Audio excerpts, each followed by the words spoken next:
Recording, sweet. Okay, we are recording. Yeah, even just like the team, check if your headset is on. It is, but it shouldn't be picking anything up. Because I'm using, yeah. Okay, most people are saying audio is fine. Sorry to those that are having issues, but someone else can. You're welcome, as always, you're welcome to restream this. I'll also be recording it. Thanks, Louise, for the reminder as well. I think every single CM sent me a reminder, so thank you to all of you. Yeah, even just for the team, this was a year where I knew that we needed some good time off. 2025 was, without a doubt, the craziest year for us as a studio. Like, you know, launching an MMORPG is already a massive endeavor. There's a reason why so few studios make MMORPGs. They're massive games to make. There's so many things that can go wrong.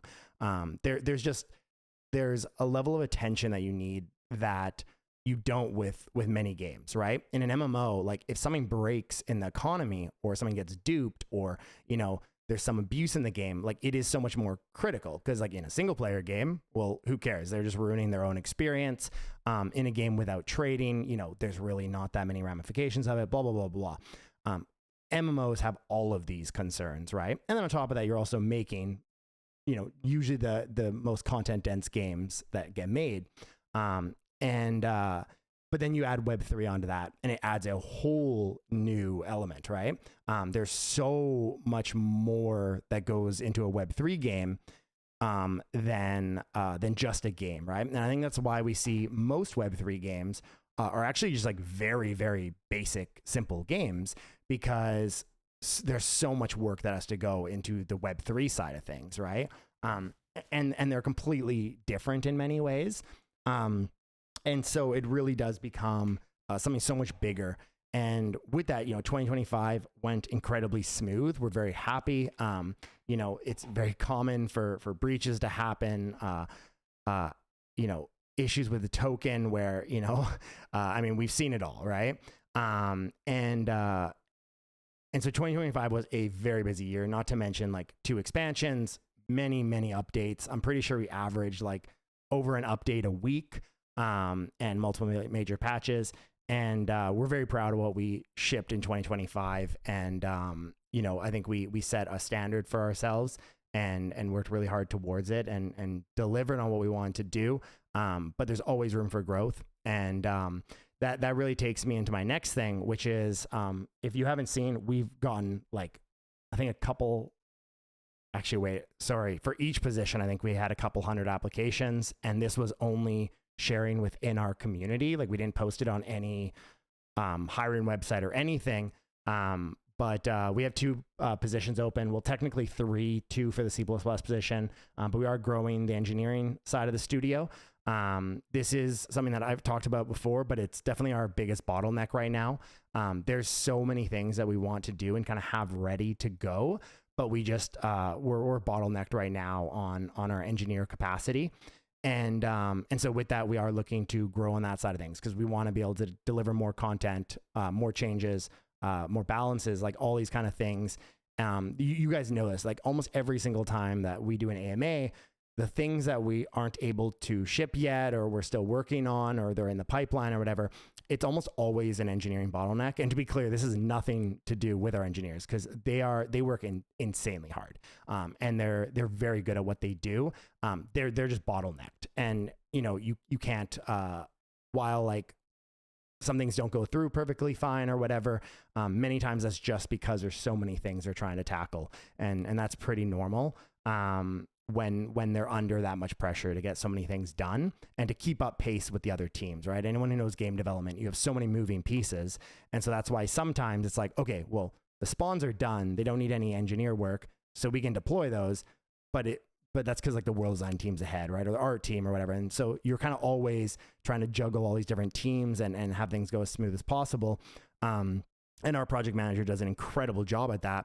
But at the same time, like you have to work around bottlenecks, right? And so we know for 2026, that's really important. We want to grow the engineering team further and and with that as well, having a full-time developer on Raven Idle, so that the lead engineer there can move back on RavenQuest stuff, because he is a very, very our most senior engineer on that side. And so moving him back to be involved there, and just really just growing that team so that we can deliver even more in 2026, and things that have been bottlenecked, things that we've wanted to get out the door for a while, but we've just had to keep moving them back because of other things that take priority.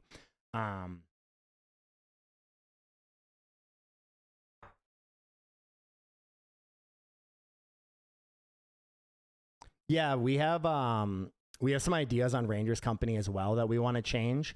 More balances, please. Yeah, so that's another thing. We actually have a balance patch, I believe, like ready to go already. I'll get an update tomorrow on it. For a bunch of stuff, but I know a big focus on it was on Ballistics, and but again, you know, all that requires to be implemented and stuff like that. And so just, yeah, that's an area that we definitely want to grow on. We're very fortunate and grateful that we are able to grow right now. You know, again, it's very rare in the game industry as a whole right now, especially the Web3 industry. The studios are actually able to be growing and building up bigger and building up for the long term. And so we're in a very fortunate position that we can do that, because this, you know, these are not having to fill roles. These are not roles that we've lost. This is literally just growing the studio and the team behind the Quest ecosystem. So we're very excited about that, and very, very grateful for that as well. And that's really thanks to all of you guys here, and just the support that we have behind the project. Yeah, there's like, I use Trello for kind of idea organizing and workflow and stuff like that. And I quite literally mean this. I have over 1,000 cards on my Trello of things all prioritized in like 20 different columns of things that we want to change or implement or build. Like there is no shortage on ideas or things that we want to do, or new content that we want to bring in, or changes to systems or balances or anything. There is so much we want to do, and that will allow us to just ship that stuff out faster, right? Get more out faster. And for these positions, we're looking for senior developers. We want people that can come in and be a serious impact right away. We're not looking to bring in juniors or anything like that. So just on that, if you're interested, tavernlightgames.com/careers. You can go there if you want to apply. We're looking for senior Go developer and senior C++.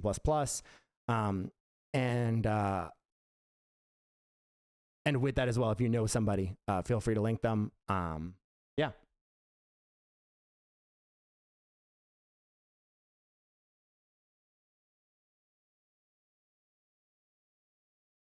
Yeah, Daniel, they were also off for Christmas. And you got to remember that they also have to do their work as well, right?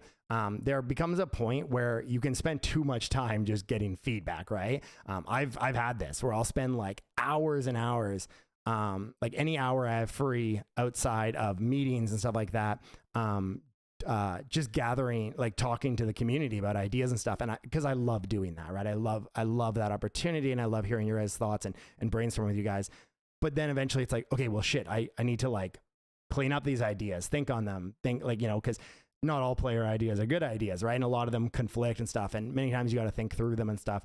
And so I need to like also balance that and make sure like I'm not, actually doing the stuff that needs to get done for those ideas to get implemented as well. So, yeah.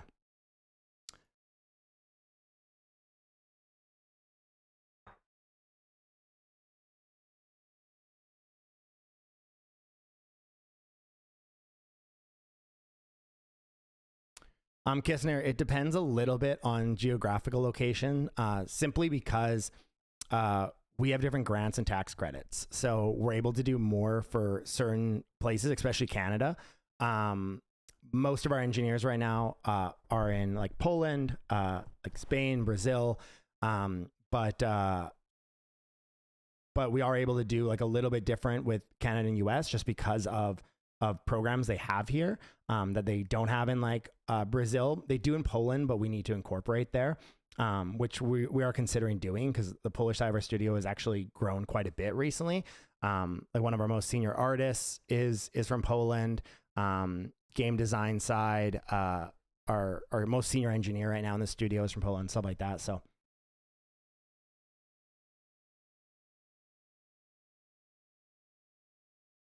Guardians are not actually the ones involved in like the balance or PTRs. But yeah. Yeah, we've done quite a few PTRs. I'll be honest. PTRs are tough because many times people just use it as a chance to get an edge and not actually provide good feedback. Like they'll find something broken and instead they'll just keep it to themselves, right? And not mention it, and they'll just kind of have a leg up, right? And I don't think that's a problem. I think people playing a PTR should get a little bit of a leg up. But in the last PTR that we did, we had like quite a bit of stuff included, and there really wasn't much feedback, even though there was some areas that we very much felt there could have been, or there should have been, I should say. And so yeah, PTRs are a little bit tricky. I think PTRs can be great for like, you know, expeditions, like this whole new system that's very complex and many elements to it, and finding bugs and stuff, because we can see a lot on our side, right? If there's a bug present or an issue.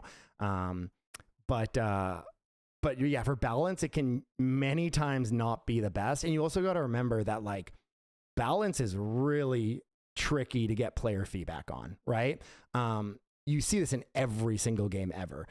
Anyone who's played a game at like a higher level, pretty much any game, League of Legends, World of Warcraft, like PvP at higher level, like StarCraft, whatever game you want to say, Deadlock's also a prime example, or Dota.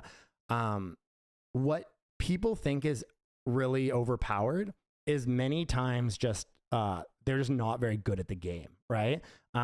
This is you know, a prime example from any of those games mentioned, right? Something that can be really, really strong is actually really easy to play around, and they just don't play around it at all, right? And so, or it's like very strong in unique situations, but there's ways to deal with that. And yeah, that's one of those things where it can be tough, because even if you have like, in MMOs, it can be even tougher because you can get like high level players, but that doesn't mean they're necessarily good at the game. And then even the players that are good at the game, they also have like their own biases and stuff. That's why we generally like listen to the whole community, but we have like certain people that we know, they know the game really well, right? We know their feedback is going to be, and we know their bias, and we know all these things. Like these are things that we track and we understand. Like we see, like, is this person usually very biased in their input, or are they usually pretty fair? That's, to be clear, that's a lot of our guardians. These are people that were from the community that we felt provided pretty unbiased feedback. Like they would give feedback, and not always unbiased, because it's impossible to have that. But we generally saw they would even suggest things that were against their best interest. And that's very rare to find in people in general, not just in gaming community, but in people in general. It's very rare that people will give feedback that they think makes the game better or makes something better that actually works against them. That's super, super, super rare. And that's many times part of us selecting guardians, right? Because we've seen them act not in their best interest. And again, we don't expect that every time, because at times, like, it's very hard to be completely rational. But that's, you know, very helpful for us when we're looking at something. But we always take everything with a grain of salt. Yeah. Yeah, and by the way, to be clear, that doesn't mean that anyone in here that isn't a guardian, it means they don't give unbiased feedback. Many of you guys do. That's why we get feedback, why we gather feedback from the community as a whole, not just guardians. Many times it's actually like we gather feedback from the community, and then we go through like a discussion on it deeper with a smaller group, just so there's not like a million voices or cooks in the kitchen. Yeah.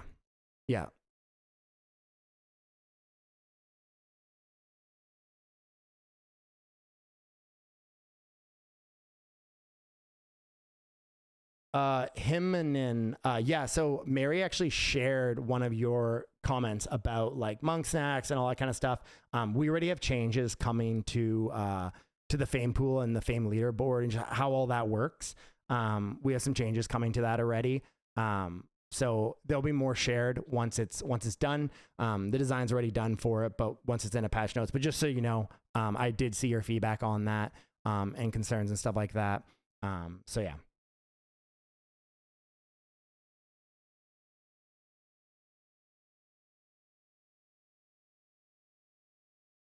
Yeah, no, it's very, you guys gotta keep in mind, like we did take some time off. It is wild how even taking 4 or 5 days off feels like eternity. It feels like, oh my, like, cause like a lot of us in the studio are basically 7 days a week. We're, you know, on weekends or maybe a little bit less. But for the most part, we're like I'm still doing 10-hour days on the weekends. And again, that's not a woe is me or anything, because I love what I do, and I genuinely, if I wasn't, I probably would just want to work on stuff anyways, because I very much enjoy that. But more so in the sense that, like, when we take, you know, 5 days off or we're away for whatever X days, it coming back, it's like, whoa, we gotta like, you know, feedback changes so much week to week, as you guys know, right? One system that feels great, suddenly like a week later, you know, metas change or things change, and so it's like reopening all that again. Yeah, so that's been something that I've been working on the last few days, and reading through like a ton of your guys' feedback and ideas. And I apologize that I don't respond to all of it, by the way, guys. I get so many tags, so many DMs. So there's so many threads that get opened with ideas. I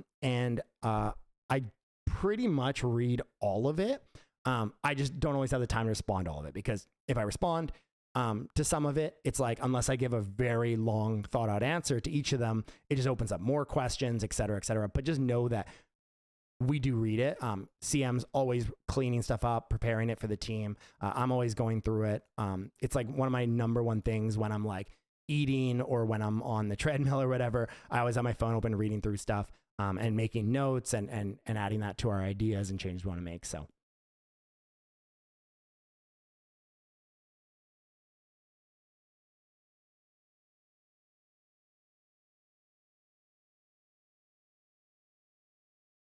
Genuine question. The game has lost 10 plus guilds to merging because of the current mechanics of Monoliths. Do you think losing all these amounts of guilds into just 4 guilds hurts the game? Genuine question. Yeah, let me actually make a note here, because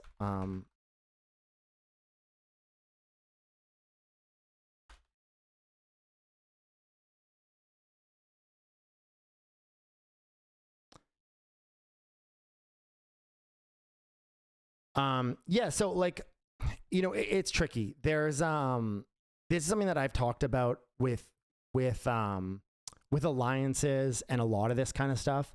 You can see it through almost any MMO, how those guild mechanics play out, right? If you have a guild, if you have like too short of a limit, they just make alt guilds. If you have too big of a limit, guilds merge. I don't think it's inherently bad, but I do generally, like, I prefer more smaller communities. I also think big communities can be great. It all depends on what people want in it. We have quite a few changes to Monoliths that we want to make. Again, this is a system, this is a kind of clear example of what I was sharing, is even if you don't change much in a certain system, the meta of it and how it plays out can change without any change on our side. So what I mean by that is, like, with time, more guilds are like, okay, well, we're going to merge, right? And now, like, new problems come out and old problems are gone, right? And so it's one of those things where this is why, like, a lot of developers generally don't make quick changes to things, right? They, even though the community can be crying over and over, like, you got to change, this is so dumb, this is such a bad design, blah, blah, blah. They'll many times let it play out for a couple months to see, okay, well, where does the meta settle, especially on balance patches? You see this in a lot of games. They'll, like, bring something in and it'll be, like, really OP, but then, like, a month later, people learn how to play around it, and now it's actually just balanced, right? Like, the initial balance was actually good. It just took time for people to play around it. I know this a lot from, like, WoW Arena. This happens constantly. There's, like, a new change. People are, oh, it's just so strong and stuff. And then people are like, okay, well, maybe I spec differently. Maybe I need to focus more on this. Maybe, you know, things change. The meta changes. And then suddenly it's actually not that strong, right? Because people just start learning how to play against it better, or they adjust how they play against it. we do very quick changes, and I think that has a lot of benefit too. I think I think both sides have their pros and cons. But sometimes it is good to just let things sit for a bit, even though that's really hard because players, they're crying and saying this is the worst thing ever and we hate this and we need to change it now and blah, blah, blah. But sometimes it actually is good to let things sit for a bit. I think this Christmas break was great to just let a few things sit for a bit to really see how things evolved and make changes from that. But there's definitely a handful of changes we want to make to Monoliths. Nothing like too massive because at a certain point we do have to be like, you know what? Like certain pieces of content are not going to be for every type of player, right?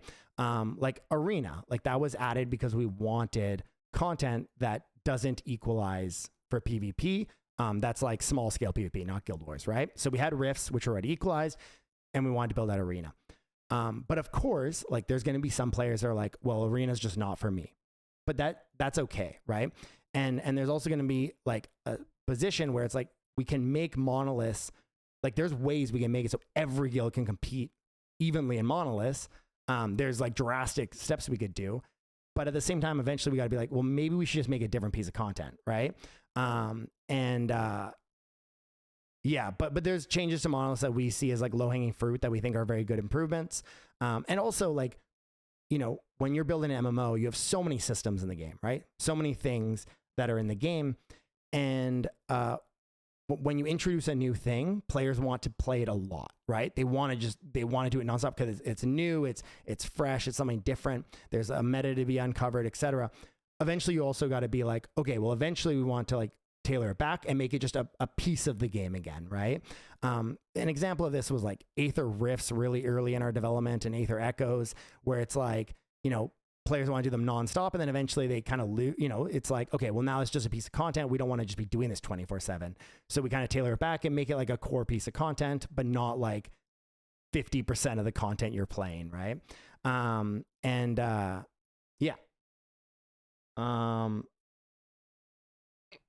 I get that everyone needs a make, but y'all should have made sure the game was in a stable state before leaving us. Monoliths is killing content. There will never be a time with a live service game, especially an MMO, especially when you do major updates like in November and then December. There will never be a time that we are like, oh, we can just take a break now. That'll never exist. If that exists, it means we're not pushing enough stuff to the game. I think that's why you got the X Reacts.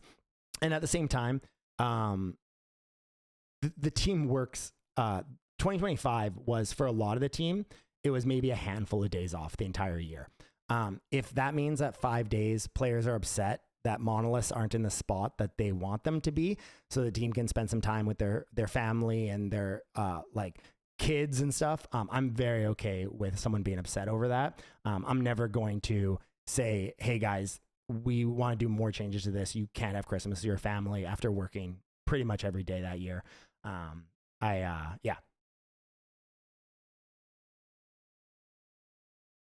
And again, there will never be a time. I've been in MMORPG development for 11 years. I've never felt confident taking any days off. I've never felt any of our titles are in a perfect spot. Or like I get probably the biggest level of like imposter syndrome, even when I talk to other teams and hear how they're doing this and that, and the way that they're using development funds and the way they're using their time and the level of care they have to what they're shipping and how frequently they ship updates and stuff. I still have insane imposter syndrome. I always feel like we're not doing enough. I always feel like we're not doing things good enough. But the proof is in the pudding. We're one of the very few teams in the Web 2 and Web 3 game industry that is in a very good spot right now. And I know it's because of our work ethic and the way that we do things, but we'll never be perfect, and we'll always strive to be. But we'll never feel like we've done enough. We never expect players to feel like we've done enough. That's not what we're trying to fish for. But at the same time, when we take some time off for Christmas, I'm not going to feel bad about that either. Game is at its best when there's a lot of guilds. I do agree with that as well. Like that's kind of the counterpoint that I do agree with. I think the thing is though, is like, yes, how can we, like, there's changes you can make to force that, right?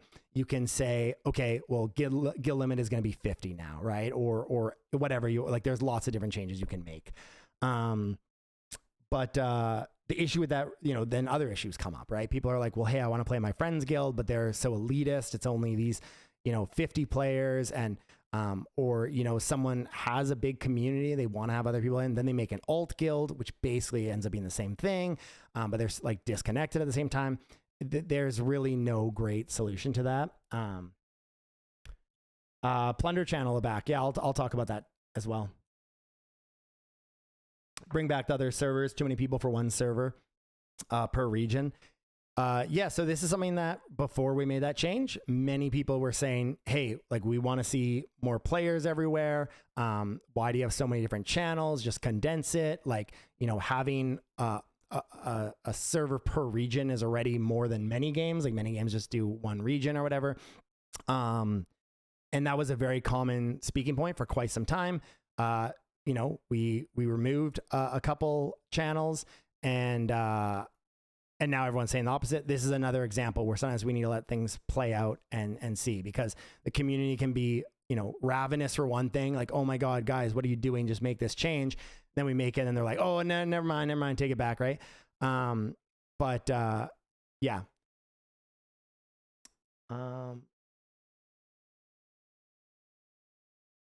Oh, sweet, I'm still in voice. But yeah, we're looking at a few things there, and Plunder, I'll talk about that soon. Months are years to degens, though. Oh, no, I totally understand. Listen, I've been a gamer all my life. I know that, like, even a day can feel like eternity. It's always interesting talking to people that work, like friends that work in traditional lines of work, right?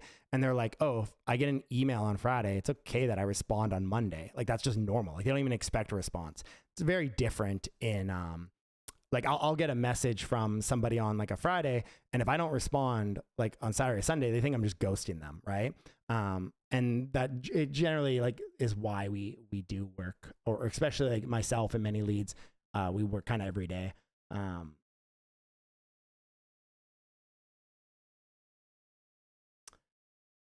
Sorry, yes, there's so many questions.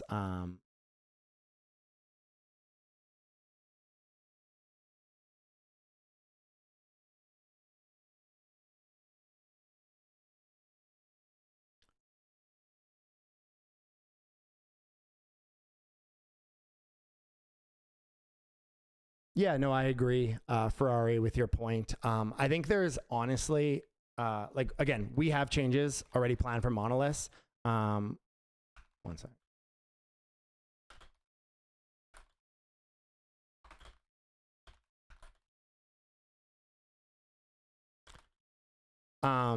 Yeah, there's definitely changes we want to make to Monoliths, some that we feel will be pretty beneficial in many ways. But we might even just change kind of how the system behaves in a larger way. I won't get into all that right now, though, because I need to talk to the design team about the kind of ideas that I put together over the break. Yeah.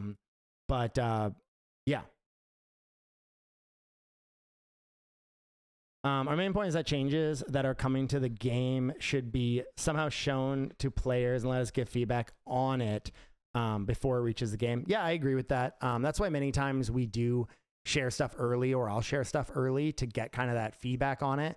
But Monoliths are a good example where this is like a... there's a lot of changes that we would love to share. But the reality is the most vocal people in the Discord are going to be from the guilds that benefit the most from Monoliths, right?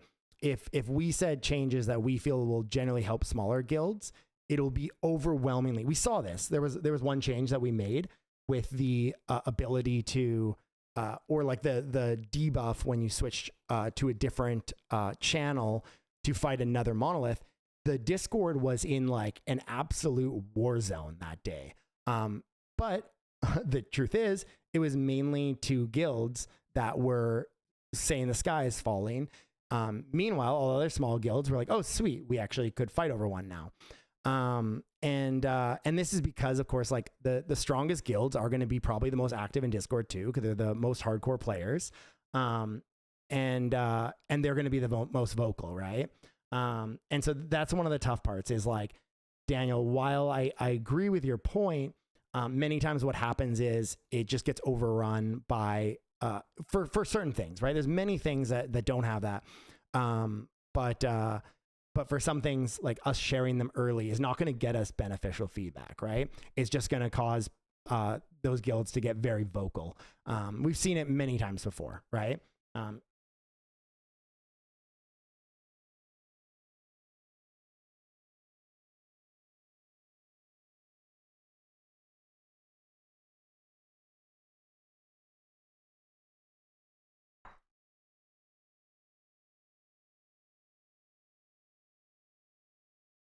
Sorry, I'm just reading questions. I got a lot here.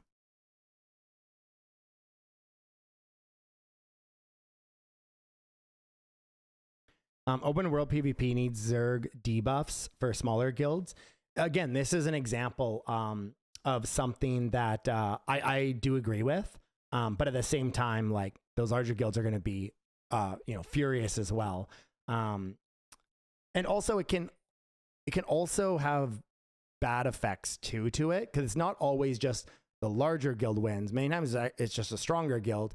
Those many times can be both true, right? Sometimes, like, I mean, TCG, for example, or other guilds that people know here, I'm just using them as an example, no slight to any other guild, but they're not only a large guild, but they're also very good at the game, and they're very strong, and they're very committed too.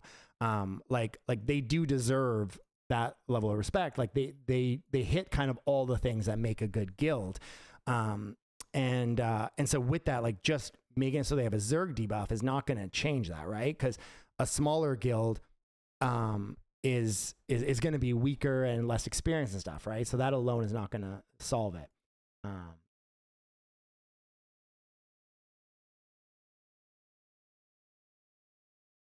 not sure what you're saying, Iceman, on your question, but or maybe it was just a statement.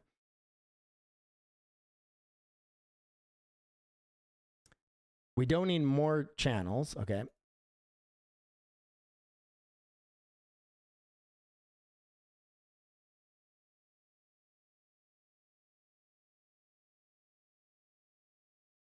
Yeah, I don't want force limitations, but reasons to encourage many guilds to thrive. Yeah, if you have like feel free to DM me kind of some of your ideas there, because this is something that like so many MMOs have tried different approaches, right? And they all come with downsides, right? It is like very, very difficult. Like one of the ways is obviously like you can like make it so there's like a cost to having like every week there's like a rental cost based on how big your guild is. Like there are ways, but these are ways that also bring in like other headaches or problems and stuff as well, right? But if you have like some ideas, feel free to send them to me. Maybe there's something that we haven't explored yet, but it's a very difficult thing to solve.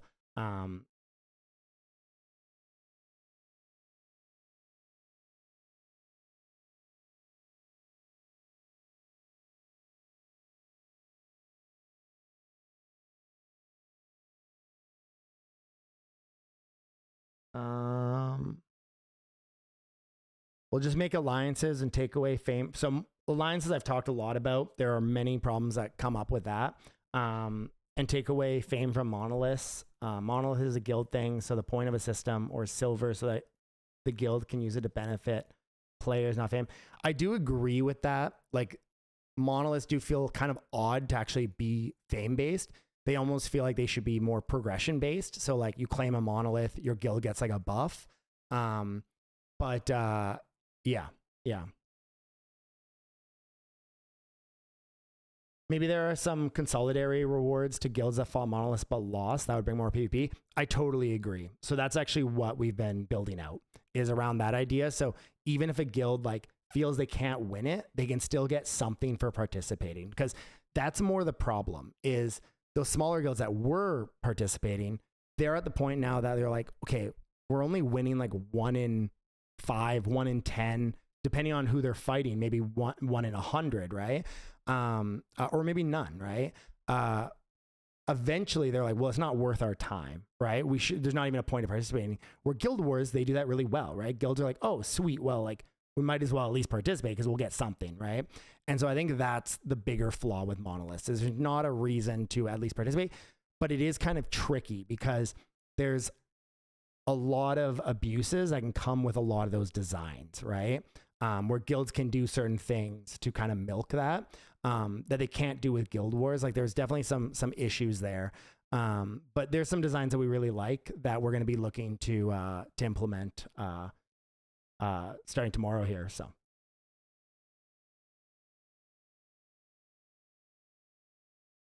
Sorry, I'm so far behind on chat. I'm going to try and rapid fire through here.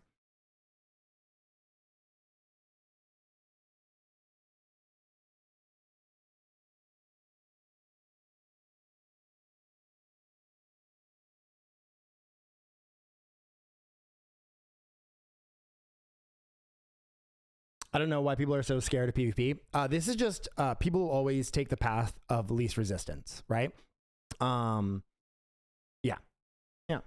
Because the reality is, like, there's changes we could make that could make it so every guild fights in monoliths, right? Like, there's changes, for example, we could make it that every time a guild gets a monolith, they get a debuff for PvP over the next monolith, right? When they're near a monolith. To the point that, like, we can make it where the guild that, you know, gets 3 in a row is insanely weak. And then every smaller guild is like, oh shit, we can actually pick a fight now. We can win, blah, blah, blah, right? There's changes like that we can make, but we don't think those are like good changes because yes, while it solves the problem, it's not a good way to solve the problem, right?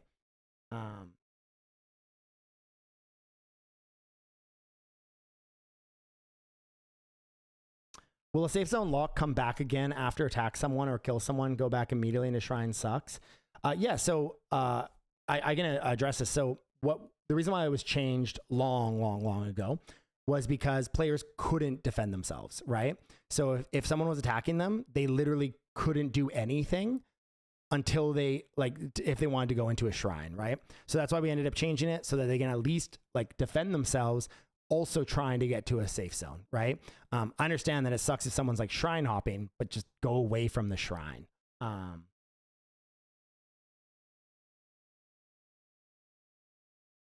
Has it ever been proposed to include a second way of spending Aether Rift charges for players who don't like PvP? That's actually, yeah, that's a good point. I will make a note of that. But yeah.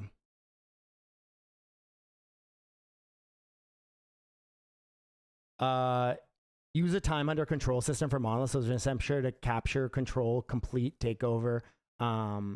Yeah, this is literally one of the ideas that we explored as well, Sinjuro. There's lots of issues with that as well. One of the clear issues is because we very much explored this design. We had the full design done.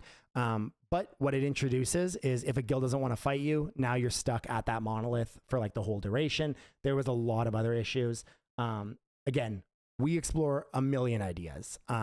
There's many ideas that at first were like, oh, this is like such a no-brainer. Let's just do this. And then after really digging into it, we're like, oh, wait, this actually introduces like 5 other problems that as soon as we make that change, everyone's going to be like, oh my God, just change this now. And it's like, okay, well,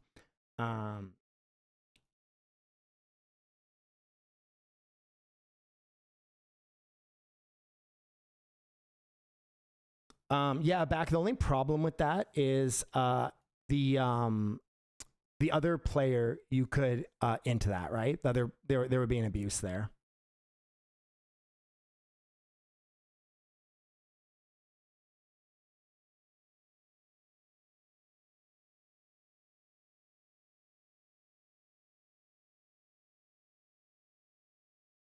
Having one server kills dynamics.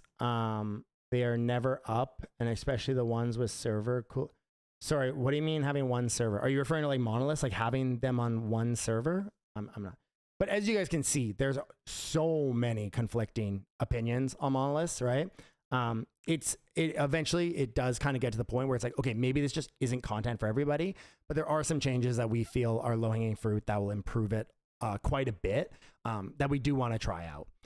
It literally got to the point that a couple of Guardians were like, dog, just work on other content. Like, understand that this is content for certain groups and whatever. But But there's some changes that we do feel will be very beneficial that we do want to make. Having so many players in WoW in a single town is a beautiful thing. Yeah, they do sharding, right? So they can make a certain area like look very popular, where we essentially have like the entire world is, there's no loading screens. They do like obviously seamless loading, right? You don't really notice, but like if you change areas, you're starting to see like players phase in and phase out and stuff. That's actually something that we're building right now. So we kind of have that for the Munk Carnival, and that's something that we're building out for the entire game right now. That seamless loading, but it won't be as fractionalized as WoW. WoW's is like crazy everywhere. Because we don't want that either. But definitely for like RavenQuest and stuff, it would be great if like everyone could be together instead of having, you know, people split across 6 different channels and servers and stuff like that, right? That was something that we were kind of testing out with the Munk Carnival, and we liked it a lot.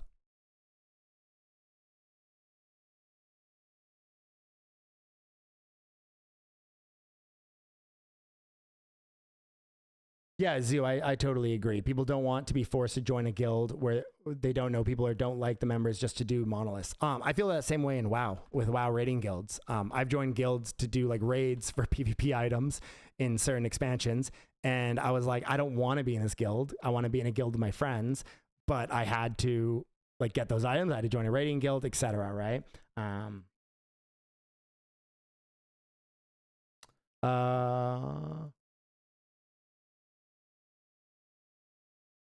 Yeah, rabbit coins. This was my position before we made the change, but so much of the community was saying we want more player density. We want more, you know, fighting over whatever. Like, you know, it was that. So that's why we made the change. But I do agree with your statement. Yeah.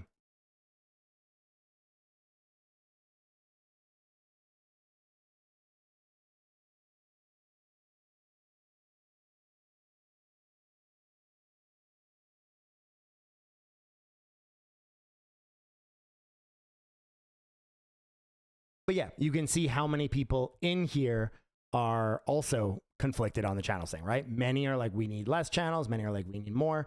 The average person or the general sentiment though is leaning towards more. But yeah, you'll see that any change we make will have both sides.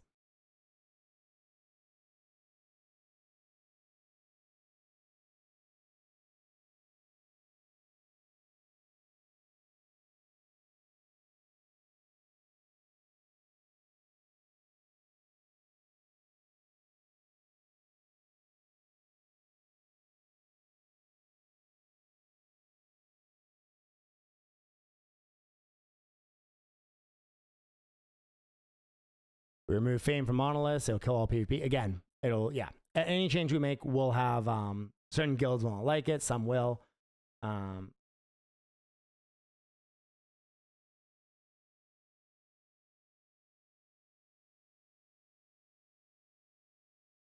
Yeah, Ferrari, that's an interesting idea too. I think like getting like guild buffs and stuff is interesting.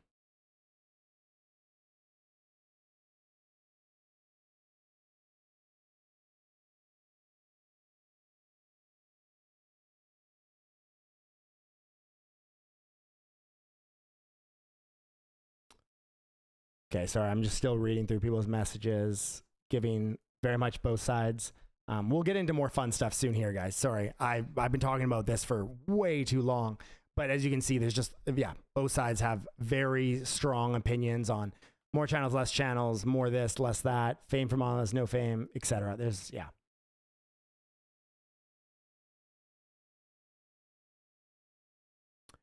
Shadows Eternal, can someone explain to me what it means to burn digital currency does not have a physical form? So it's not literal burning, right? We're not taking a match and setting it on fire.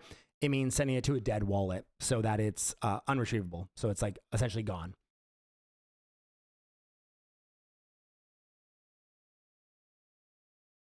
I would love to hear about upcoming plans. Yeah, we'll get into that in a sec. I know that's what more people care about, but I want to finish talking on this.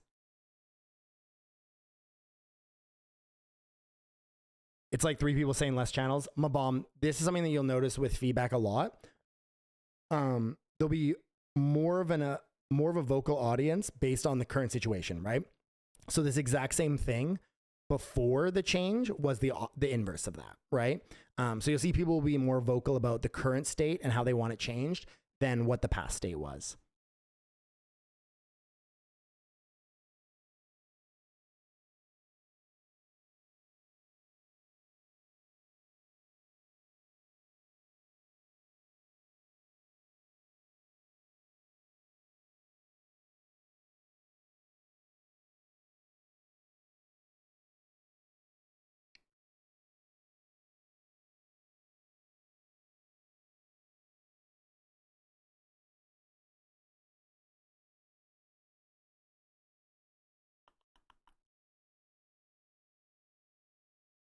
Oh man, it scrolled all the way back to the top. Hold on. Okay. I have the answer to all your problems, more personalized cosmetics. That's big brain shit.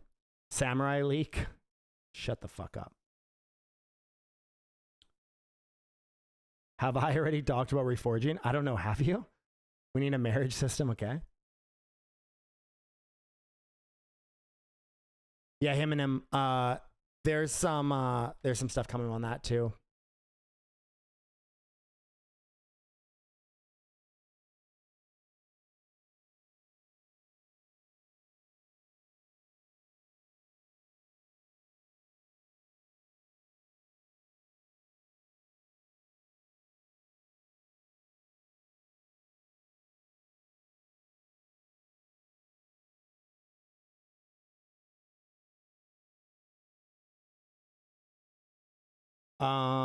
Gal, I'll talk on Mosos in a sec.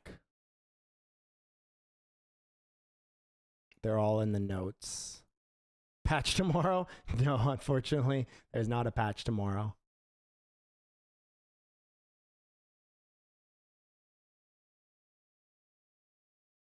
Any hint about the announced Reforging patch? What will happen? Yeah, I'll talk about that as well. Okay, guys, I'm gonna go to the bathroom real quick, and then we'll get into the bulk of it. Yeah, we'll get into the bulk of it. I'll start kind of leaking some stuff, sharing some stuff that we're working on and that we plan to change. And then also kind of 2026 ahead, our kind of vision for that and our ideas. Now that we've had our 40-minute discussion on monoliths and channels, just know if you're not happy with the current state of monoliths, there are going to be changes coming to it. We already have a handful of changes that we like to it. And also the current state of channels as well, Plunder. Yeah, we'll talk about that in a sec. I'll be back.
All right, back.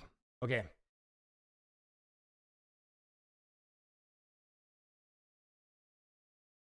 Assaultrix, no reason to just be trying to cause commotion, man.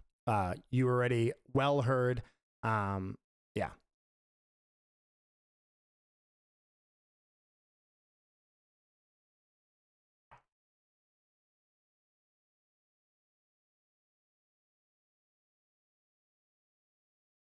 Viking, that's exactly why we are growing the engineering team. Bottlenecks, things that we want to get into the game, that we just, yeah, we always have a flow of other stuff that are like very high priority.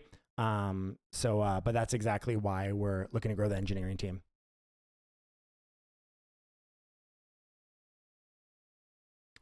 So first thing, Plunder is something kind of funny to us as a team. For a long time, people were saying, oh, there's, zero Plunder on PvP. It's just used for players to get ahead. There, no one fights. There's never PvP there, et cetera, et cetera. Just remove it or whatever. Or, the other players were like, yeah, there's never, whatever. Of course, the second we remove it, everyone's like, oh, dude, there was so much PvP. Like now we lost that huge amount of PvP. Blah, blah. Again, an example of where we hear the community on one side and then we realize maybe they were not being fully accurate, whatever. We now have much better data tracking this, as you guys were able to see with Monolith data on player PvP activity and stuff like that. We are, this is not confirmed yet. I need to talk to the team on a few ideas around it, but we are exploring bringing Plunder back. If we bring it back, we will probably have it as a central channel, so everyone play on the same Plunder channel. But this is like a kind of a bigger thing because there's a lot of benefits to Plunder. The PvP everywhere, for example, but there's like underlying things that we still want to improve around that, right? So bringing back Plunder, I think, is very interesting, and I think there's some changes that we want to make to bring it back, but we do see a benefit to it. But with that, we also want to change some things in like the normal channel PvP, right? Especially when it comes to the biggest reason people want Plunder back is they want to be able to kill people in their spawn so that they have that spawn, right? And that's kind of a downstream issue of like, okay, there's not enough like relevant spawns. And then that's a downstream issue of like, oh, well, sharks are in an area that's high level, but the region is in PvP. So there's like a lot of downstream effects where like there's other changes that we could make that can improve that situation. But at the same time, we do see a value in the Plunder channel. There's a reason we built the Plunder channel, right? There's a reason why we made so many changes to it. So we are looking to bring that back. Not confirmed yet. Don't run away with that, okay? But I'll be chatting with the team tomorrow on it and going through some ideas there. And if everyone likes and is aligned with them, we will be bringing back Plunder channel. Probably with some changes, but perfect time on your petition there, Jack and Hagar. Also great name.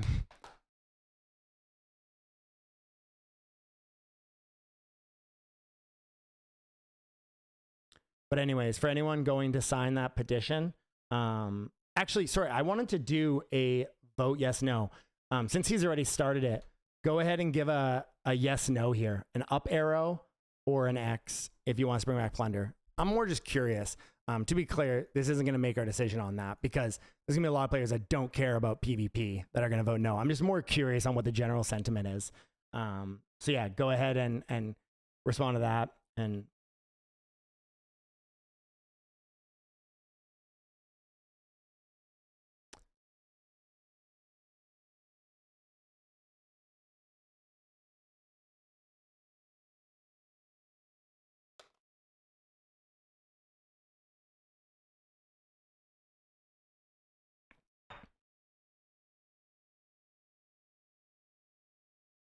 yeah, I know Kung Fu. I totally agree with what you're saying. It's not just about PvP. Some things that we're going to be working on that are going to be a top priority. So we've been gathering feedback, and we'll be gathering additional feedback over the next couple of days on the spawn changes. That's going to be a big focus for us, is having more late game spawns that are relevant, because we know that's a huge issue. And honestly, like it's like some small tweaks and it can make a big impact. I talked to the game design team about that, the world design team on the map layouts and stuff. So we're going to be looking at changing the flow of some of the late game spawns, adding additional late game spawns, making tweaks to existing late game spawns, because obviously we've added new spawns, but they're not as efficient as other spawns. And so they kind of lose their benefit. Also higher level spawns as well. It's gonna be a big focus for us. We actually have a lot of spawns that are done and ready to be implemented, but we first want to make sure the existing ones are relevant and viable. And those are things that are low hanging fruit for us. That's going to be a big focus for us as well. Someone also asked about the Reforging patch. I shared right before kind of we went on break on what we plan to do there, but I'll give a little bit more context. What our current plan is, and again, this may change throughout development, but what our current plan is that essentially Reforging equipment will, or equipment will have stability for reforging. So after you reforge it a certain amount of times, you will not be able to reforge it anymore unless you restore its stability. And to do that, you will need the same piece of equipment to restore that durability or stability. Sorry. So for example, let's say you have a tier 8 weapon. You will need another of that tier 8 weapon to restore the stability. It won't need to be like the same grade or anything like that. It can be a base one. But essentially the goal with this is to bring in a huge amount of sync for that and for crafters. But also just having, a larger benefit for crafters as a whole. So that is something that we've already built the UI on, and we will be working on the development of it tomorrow. I kind of did explain that, but I think there was like some other questions that people had on it that were brought up then, but that was a couple weeks ago. So sharks and turtles are very good hunts. Make similar hunts for high level solo hunting. 100%. Yeah, those are our reference points, because we'd rather bring up the other spawns and like make those spawns worse, if that makes sense. So, but those are exactly like the reference points that we use for spawn rotation, for ranged versus melee density, stuff like that. So.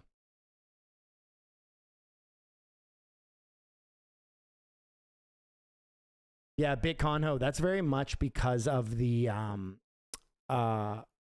demand on materials right now is so high. We also have some changes there as well that we want to make that I'll be talking, like there's so many things, by the way, guys, and I'll just keep mentioning that, like I want to talk to the whole team on because I've been like working on a million different things over the Christmas break that I want to implement, but I want to run it by all of them first before sharing it, right? Because usually I'll share a handful of things and like half of them or so will be like, oh, well, we shouldn't do it because of this, or this will make a problem here that I'm not thinking of. So this AMA, I apologize, will be a lot of me saying like, yeah, I totally agree. I need to chat with the team, right? Just so you know, because I want to chat with like the entire game design team on these things, as well as engineers, make sure that's all fine on their side.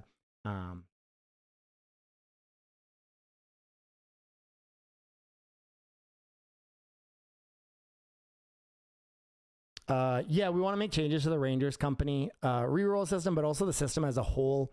There are a little bit larger changes though. But there's some changes we want to make there too.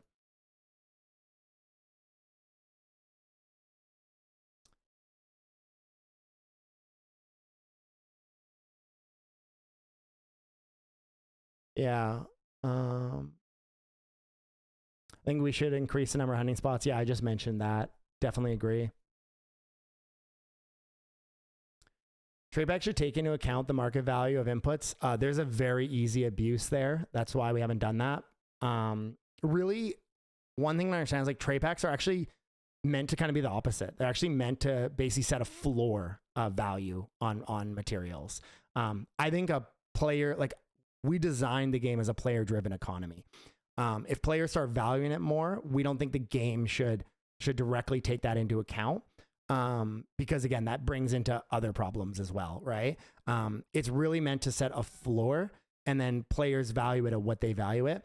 I think the bigger issue is just that there is material shortage, which is, hey, listen, it's a good problem to have as well. Many games have the inverse problem of that, where materials are just worth like nothing. That's not to say every material is worth whatever. Certain things have higher demand and lower demand, and that's what we got to play around with. But that's a much easier problem to improve. And so it's great to see that there is such a demand for materials in the game. But yeah, any GVG tournaments coming up in the future? Yeah.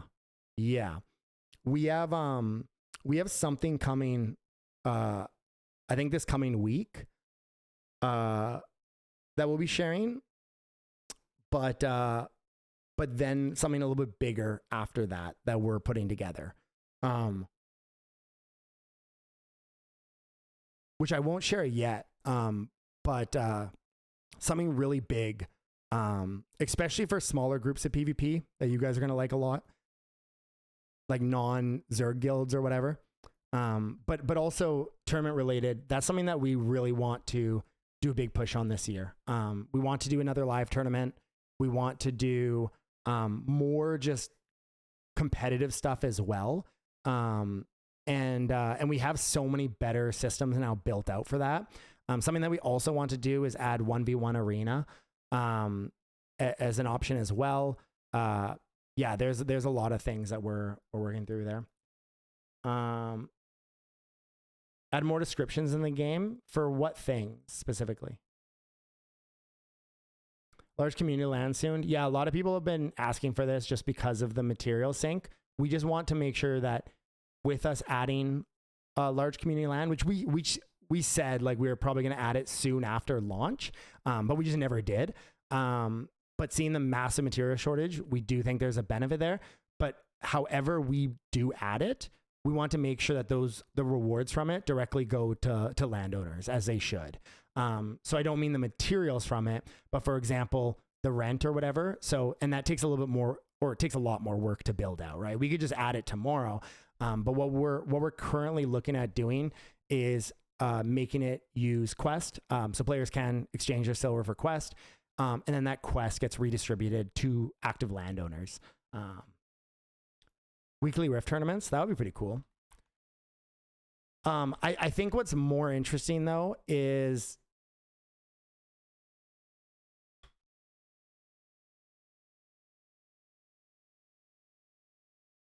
like, I think arena is more interesting for that. I think the balanced part is really good though. I think there should be both, right?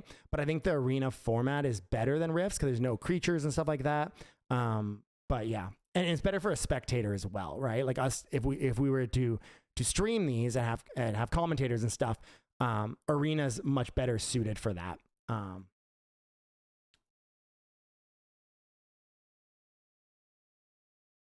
Any time frame for the release of this new system? You're referring to the Reforging, I'm pretty much positive. Not yet. I can't give that. Like, we're more and more now trying to avoid giving like, because even if I give a rough idea on my side when I think that we'll have it dropped, suddenly that becomes gospel, right? That is when we promised it would be dropped. Even if I'm just kind of saying like, oh, we hope to have it dropped by then.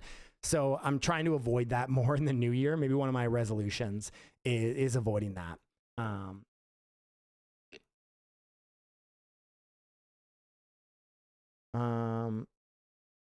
I already talked about grinding spots for a few minutes there, about higher level grinding spots. There's going to be a VOD of this though, in case you missed stuff, because I know there's always people like flowing in and out.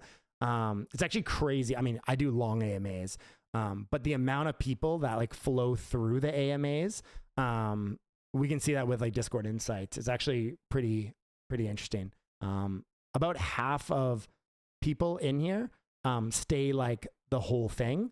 For a lot, and then the other group, like many people will come in for like 5 minutes, listen to a little bit, and then watch the VOD, etc. So,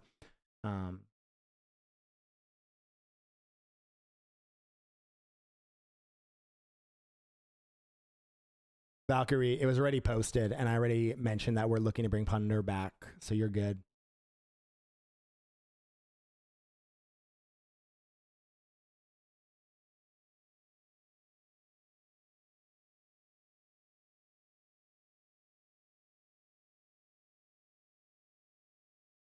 Holy crap. Sorry, guys. There's so many questions. I apologize. And many of them are repeat questions. I'm just trying to... any plans for Echo Boss queue system so people can directly queue instead of searching in global for a long time? Yeah, queue systems I think are interesting for sure. It has some issues. We wanted to implement one, but it has issues like because then they have to stay in a safe zone and stuff like that. There's like a lot of things there as well.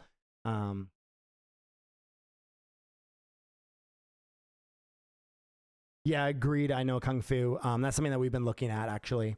Are the total amount of burned quests going to be updated on the CoinGecko quest page? Yeah, we need to. That needs to be a priority for us here. Is getting that. There's a way to make it so that it automatically updates. Otherwise, every time we have to send in like an appeal or whatever. Like we have to send in like a formal request to them to update it, and they can just take forever or just miss it. Like it's very difficult working with those groups. They're all like very limited resources now too, right? They have way less staff and stuff like that right now. Like a lot of chains, a lot of that stuff. And so there is a way to build it out where it automatically updates. So we're going to be working on that as well. Because that's very important, right? When people go and check, like seeing that like, okay, now over 25% of the circulating supply is burned, how little is actually in circulation. That's something we're also going to be changing on like our vaults to make sure that it can be properly mentioned, because those are things that completely change a lot of stuff, right? It changes FDV, it changes like and those are things that people look for. So those are going to be things that are going to be a real focus for us this year. Gladiator Arena tournament. Yeah, I want to make the Gladiator Arena so goddamn bad. But it actually, we're making something much bigger behind the scenes right now that we haven't shared at all, actually. And it's been the hardest thing of discipline ever for me, not sharing about it. But we've been working on something very big behind the scenes that kind of does this already. Yeah, this is actually an interesting one. Go ahead and vote on this as well.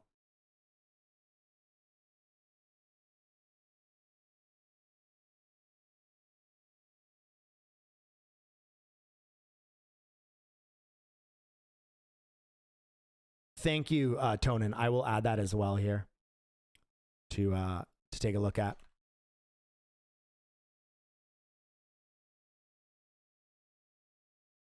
I agree, Bicano. Yeah.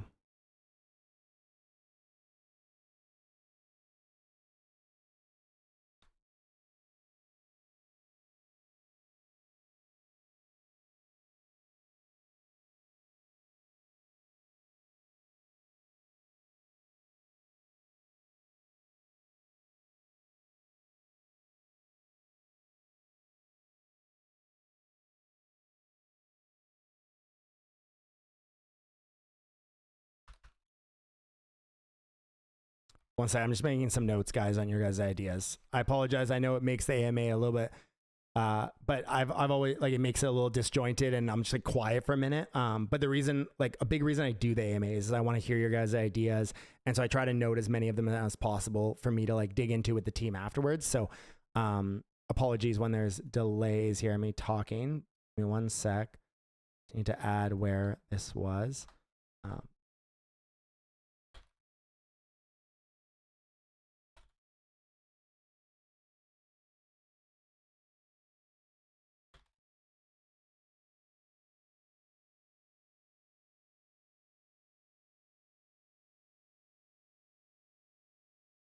Yeah, that's been something that's been asked a lot too, is adding like kind of new like mythic expeditions or something.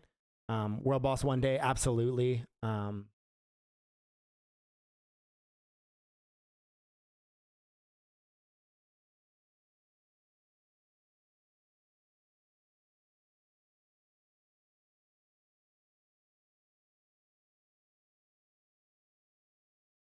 Sorry, people already mentioned it, but Tavernlight is bulldozing content as a side effect. I assume you're talking about Monoliths.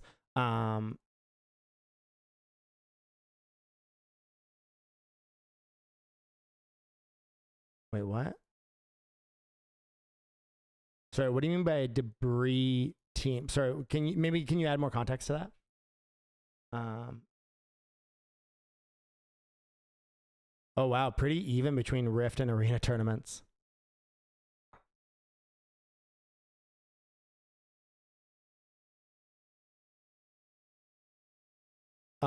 Yeah, Twix, that's something that we also have on the to-do list. There's like some issues with it, but something that we're looking at as well.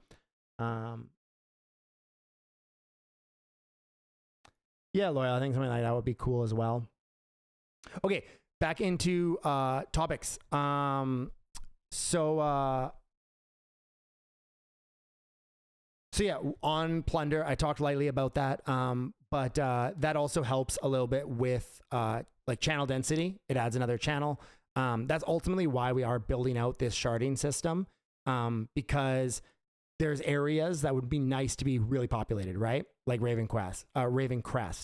It'd be nice if you go there and like all the players are together, right? Especially for like finding groups and you know, trading and all that kind of stuff. It's just like way better.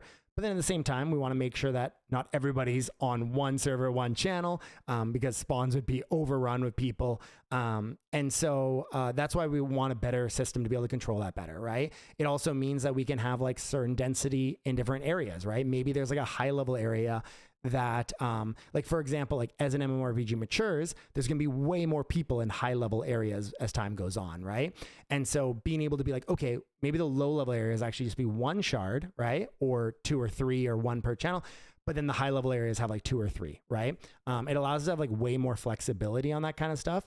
But it's a massive thing to build out because we're doing seamless transitions. So you're not actually like disconnecting and reconnecting or loading screen. It means that you are literally just walking and it's phasing into the new area. This is what World of Warcraft has, and it's not a simple thing to build. That's why a lot of games just have loading screens, but we don't want to fractionalize the world and it's like loading screens everywhere. We hate that. It's one of the things that we love about RavenQuest is that it's all seamless. But yeah. Yoshik, add faster rested EXP on RavenQuest if you keep your character logged in there. So that's something that a lot of games do if they're on like, if they want to like fake player numbers or they're about to raise or they're on Steam or whatever, is like BDO does this very well. They have a lot of like AFK mechanics to increase their Steam concurrent numbers. This is something that like we don't see a benefit of people just having their characters AFK stacked in town. But it would obviously make the town feel busier. Like if we made that change, you would see hundreds of characters just AFK in RavenQuest. We don't think that's like the right way to do it though.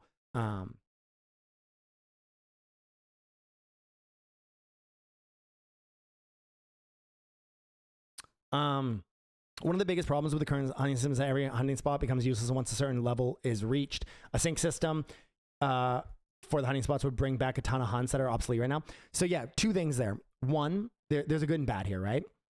The like I agree, it makes a lot of hunting spots viable, which I think is great. But it also has the bad effect of it means that they can stay. Maybe there's a level 30 spawn that's just like so good, right?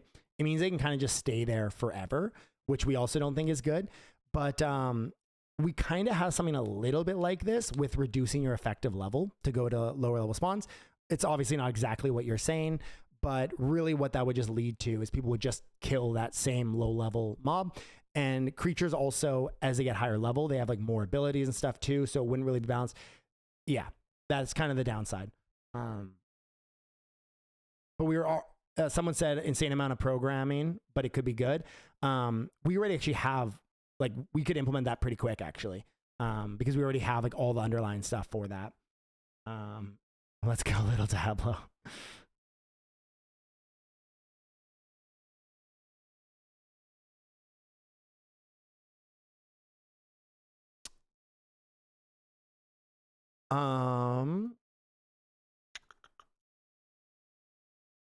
Trying to think of other things that I can share now.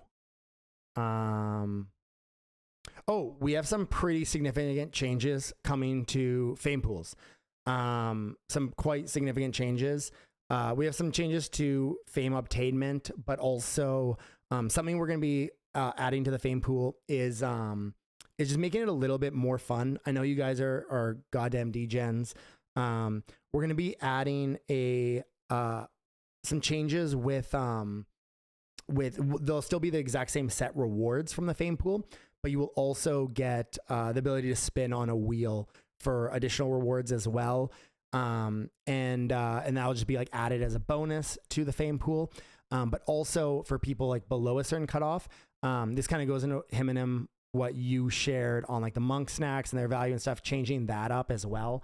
But basically there'll be a wheel in RavenQuest that you'll be able to spin. And again, this will be added on top of the fame pool existing rewards as something additional. But a part of it is also it allows us to do certain rewards for like leaderboards and other stuff easier, right? We can be like, okay, what's an example here? Like, you know, we could add like a reward to winning arena or a certain MMR in arena where it's like you get a wheel spin or something like that, because we can do that directly added into game instead of having to go like database side and doing it that way, because us adding quests has like a lot of blockers and security steps that we have to do, and so it just allows that to be a lot more smooth and giving like kind of fractional rewards and stuff as well, which we like quite a bit. So again, it's not changing it from quest for the fame pool. It just means that there'll be additional things that you also get on top of the quest.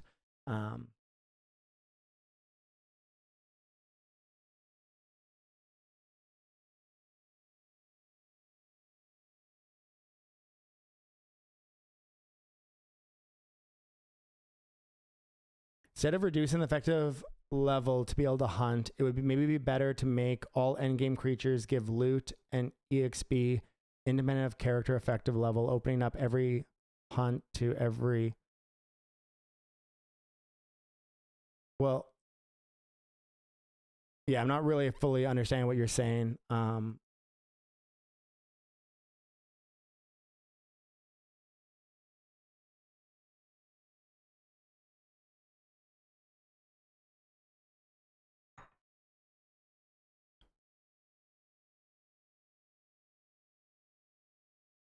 Yeah, Lil Diablo, I think that's like a pretty cool idea. Will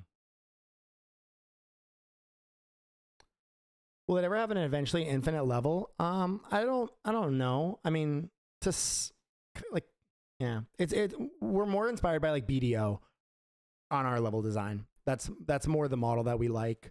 And we kind of follow their model in a lot of ways. Giving fame to gatherers to boost the economy. That's not a bad idea.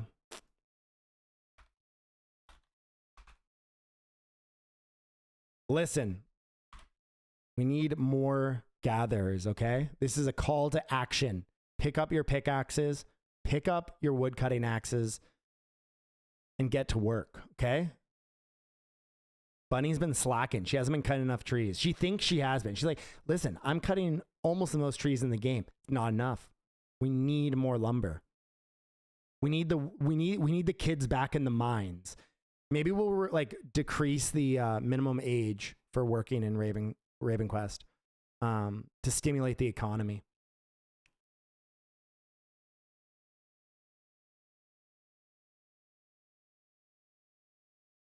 Double XP on Gather and I do it. Okay. I've been shopping this entire AMA.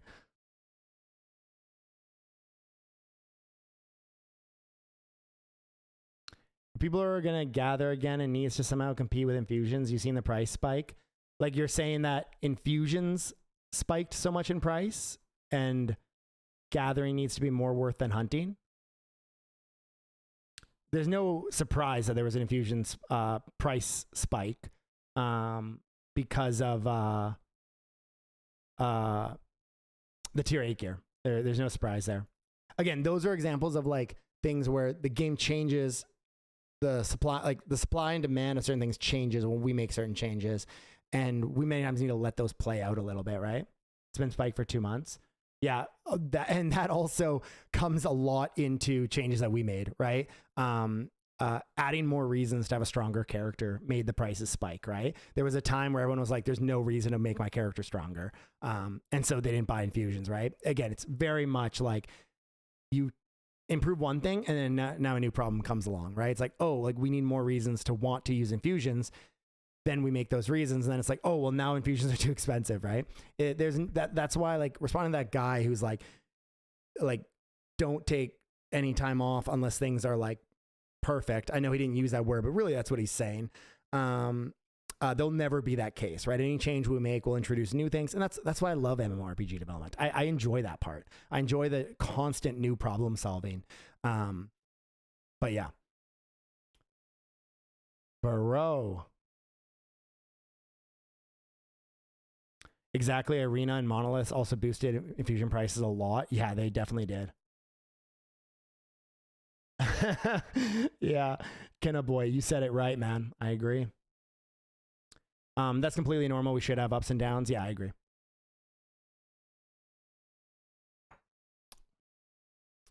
Wimps, just because you starve your MOA doesn't mean everyone wants to. Monoliths and Arenas did it as well. Tier 8 did it even more. What are your plans for the double EXP and loot? Do you plan on increasing rates? The game feels good currently. It doesn't feel good without the boost. Base rates need to be higher. Yeah, I agree. That's kind of why we've actually kept it, even though stability has improved a massive amount, because we actually feel the game plays pretty good with it. And so yeah, that's why we haven't removed it.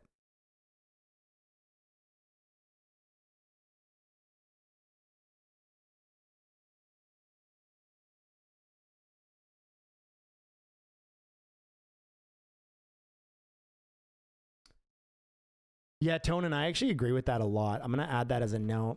I do agree with that. I think the thing is you just get too many infusions. For the idea below.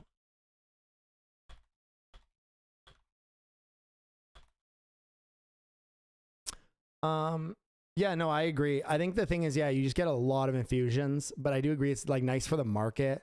Not having to search different infusions, and like there's so much math involved in that too, based on the price and how much infusion experience it gives. And yeah, make it permanent but remove double from echoes.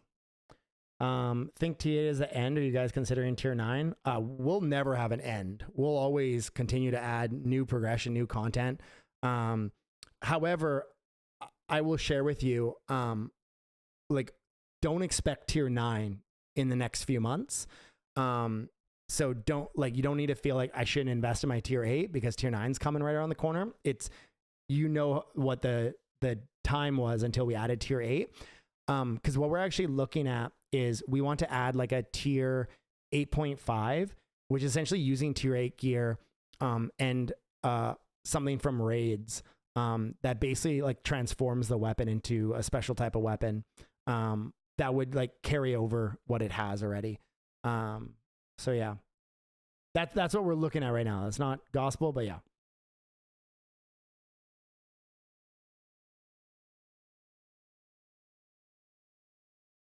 Lorcana style thing using Raven cards. I've played Lorcana. Me and my wife, we play sometimes like the PvE thing of Lorcana, which is actually quite fun if you haven't played it. But I'm curious what you mean by that, because Lorcana is not like a simple card game. Like, wouldn't be like it would be a lot to build that out. But yeah, I know people want blackjack.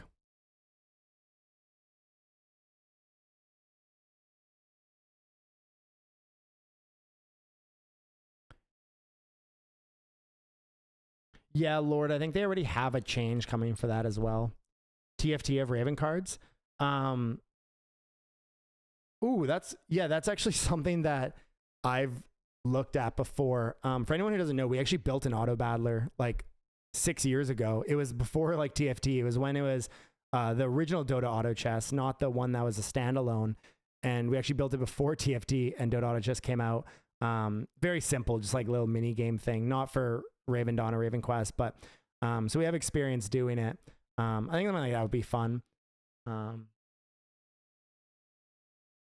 5+ year vision, dude. If you look at my Trello, it is literally a 5-year vision. Like always, I always have just very, very long-term focused.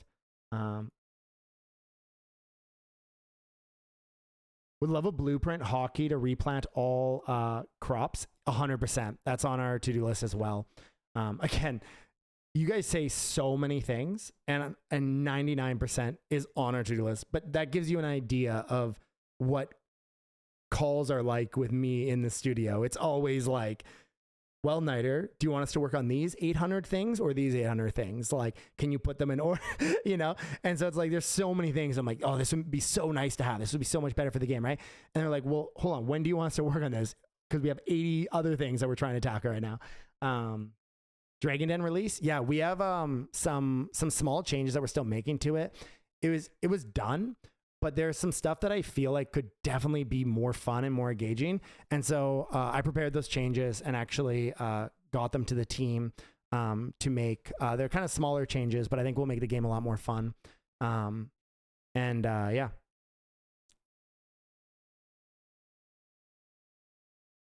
Yeah, we've the game design team has really wanted to add gathering tools. That's something that we were actually already have a design for.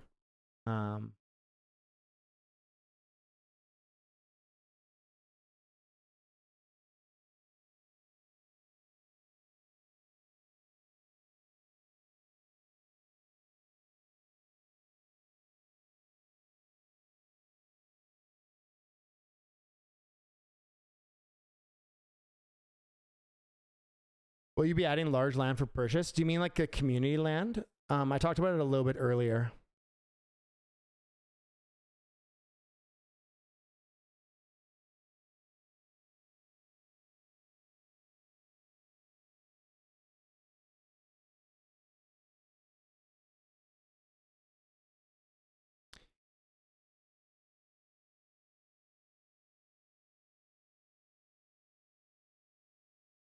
Yeah, back. I think that's a cool idea.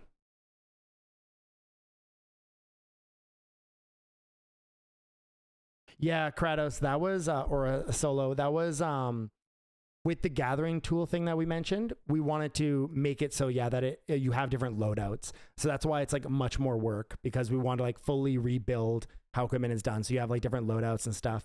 But like in like a nice way. We don't want it where you're having to like do a drop down for all of it. Yeah. Didn't reply. TCG confirmed. I've talked about this a lot. I would be surprised if I would be surprised if in 2026 there's not something announced around Raven Card TCG. Is RavenQuest coming to Nintendo Switch? Would be a good fit. Would be a good fit.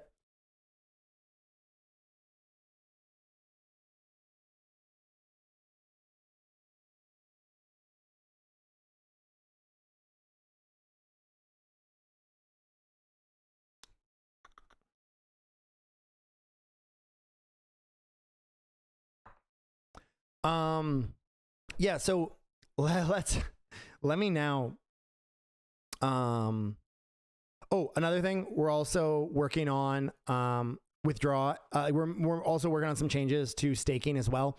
It's gone really well. It's doing awesome, which is great to see. But some things that I mentioned that we want to work on when we're back is like adding the ability to withdraw and stake without a fee. Things like that. These are things that we're going to be digging into. But when we get back, the first thing, the more blockchain focused engineers going to be working on is the Munk minting. And then we're going to work on some additional staking things like that. So no ETA on it, but just so you guys know, we are going to be working on that. Keep in mind that if you do withdraw it and pay the fee, when you deposit it back, you get credit for it, right? So it's not like you're wasting it if you do it now. But just so you guys know. Yeah, him and him agreed.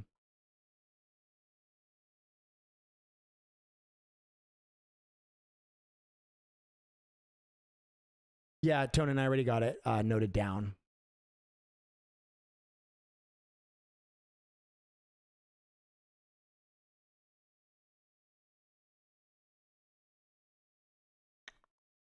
So yeah, let me talk. So man, we always just get into topics and go on. I go on for forever about them.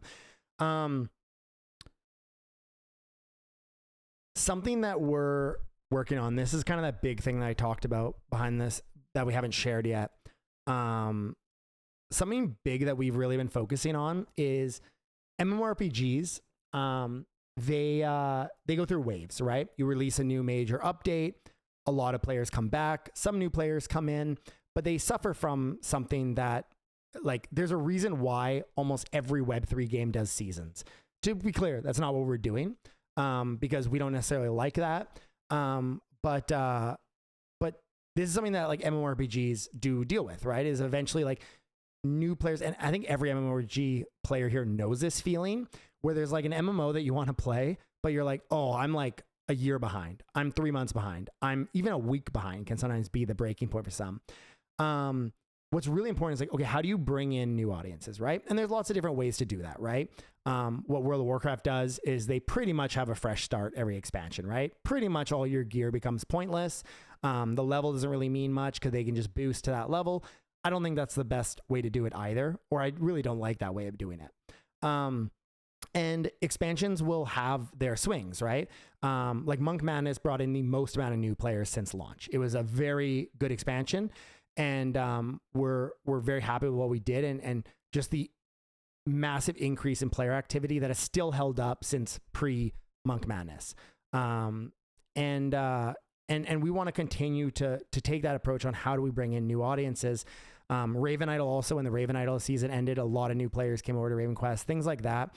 And something that we see as a very important goal and something that we've been building out is how do we avoid doing anything that devalues any progress or things that people have done in RavenQuest while bringing in new players. And I mean that when I say like devaluing progress, I mean, I see the same thing as like doing an instant 75 boost. I kind of see that in the same way, not as much obviously as like a fresh start or something like that.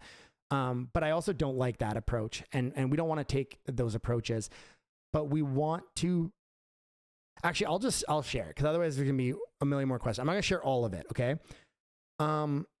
We've been building something out that is basically a smaller taste of RavenQuest, that is short-term seasonal based, but very different from RavenQuest. So it's, oh God, you know what? I'm just going to share it. Something we've been building out is a,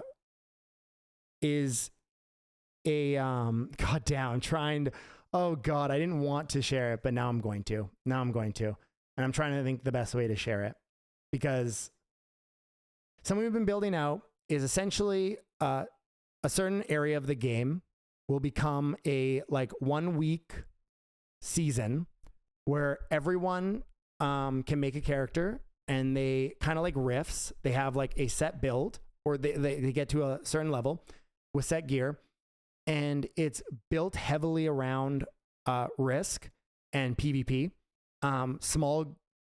To be clear, the reason why it's taking so long to build out is there's been so many things that we've been building out to make sure that it's not where like one guild just runs around and clean sweeps everybody. There's a lot of really unique mechanics. You guys will see.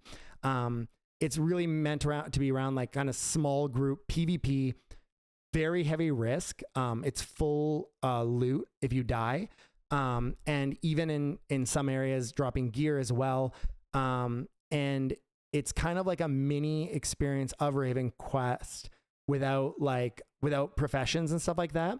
And all gear is actually dropped from creatures, and gear has a chance to like be burned and stuff like that. And it's basically a 1 week experience of RavenQuest that we want to do kind of a seasonal structure for like every 3 to 6 months or whatever. And with that, every time looking to capture that audience of people that are like, okay, this is completely fresh. Now's the time to jump in, and show them the game that there is there, and converting those into new players in RavenQuest itself. But essentially it's very much built around high risk PvP. But to be clear, if you're not a PvP player, it's a very much like sheep wolf game in the sense of, or inspired in that way, in the sense of that there will be reasons to not PvP and reasons to PvP, and advantages to both. Giving really the PvE player a huge advantage, or many advantages, and basically equalizing those sides, but really trying to bring an experience that is very high kind of risk and dopamine and very unique looting structure. That'll be one of the biggest differences from RavenQuest. And a lot of mechanics are changed, because probably, you know, some of you are like, well, I mean, that seems weird because we invest so much infusions into our gear and stuff. There's a lot of mechanics that are changed. It's something that like we've been geeking out over for quite a long time, building a design of something that we love a lot. We've shared it with a few select people that have just been like, this is insane. This is going to be so great. But really trying to build something that's a huge goal for us in 2026. It's like, how do we build out more things that bring in a fresh new audience to RavenQuest, a fresh round of new players consistently long-term. I'm very excited to actually share the whole thing with you, because it's been something that's been such a labor of love for myself, one of like the most senior game designer, or lead game designer, and a handful of the rest from the team building this out. Something that we're very excited about, and we know will be massive for RavenQuest itself, but more so for Quest Token. Again, I won't share why, but we've really built out a foundation, stability, sustainability over the last 6 months.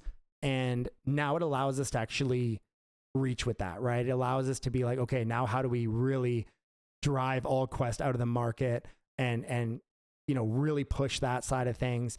How do we bring in new waves of players consistently? How do we bring a new unique experience of RavenQuest as a whole? We have a massive game here, and sometimes it's like some things are almost better to not be directly connected, but instead of short-term experience, almost kind of like the Munk Carnival in many ways, right? Yeah, so that's been something that I've been very excited about. Escape from Tarkov, yeah, kind of like, yeah, there's a lot of games that obviously do this. Escape from Tarkov, Arc Raiders. I mean, a Web3 one is Cambria, which is essentially RuneScape Wilderness on steroids, right? You know, there's an endless line of these types of games, and it's not really necessarily an extraction shooter. It's a little different than that. It's hard to explain, because we took inspiration from a lot of different areas, but really wanted to build something ourselves. And that really fit our IP well and our game mechanics well. Yeah, it's something that is not coming like next week or anything like that.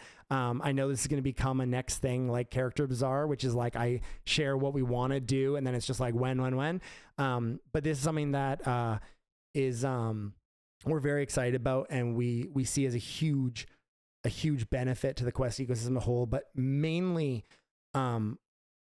giving an opportunity for new players to hop into the ecosystem and to participate in the ecosystem. Another huge goal for us is Quest accessibility. This was something we've been working on a lot as well behind the scenes, is making Quest very easily accessible for Web 2 players. We have a path that we really like, that we've been building out now, and that we got a lot of inspiration from Raven Idol on. But that's been a very big focus as well, and is on our development list after doing the Monk Mint side, because we want to get that out the door first. That's been something very big. And also, I don't know if I shared kind of our marketplace stuff, but yeah, there's a lot of things there that we want to, that's a big part of why we're growing the engineering team, right? That's a big part of why we're growing the studio as a whole, is we see so much potential, but we know there's things that need to be done and things that can bring in so much more potential. And we're fortunate that we're in a sustainable position that we're actually able to do those things. So I was talking to kind of some of the leads, and I was like, especially a while, I was like, is it like just me, or is like this the most bullish you've been for like a year ahead? For the studio as a whole, right? Like obviously we've been in Web3 for a year, but just the studio as a whole. But everything we're doing, everything involved with the Quest ecosystem, and like everyone has that same energy right now. Because if we can do what we're doing in a really tough market when 99% can't, that gives us so much confidence and so much optimism on what we're doing and what that means for the long term. And that's why we want to grow the things that we're doing. And we see a very, very clear path forward. I think 6 months ago, it was very hard for us to see that. Then in August, we were able to start seeing it. With Monk Madness, it became much, much more clear. And last month, it was very just what's more than clear. You know what I mean?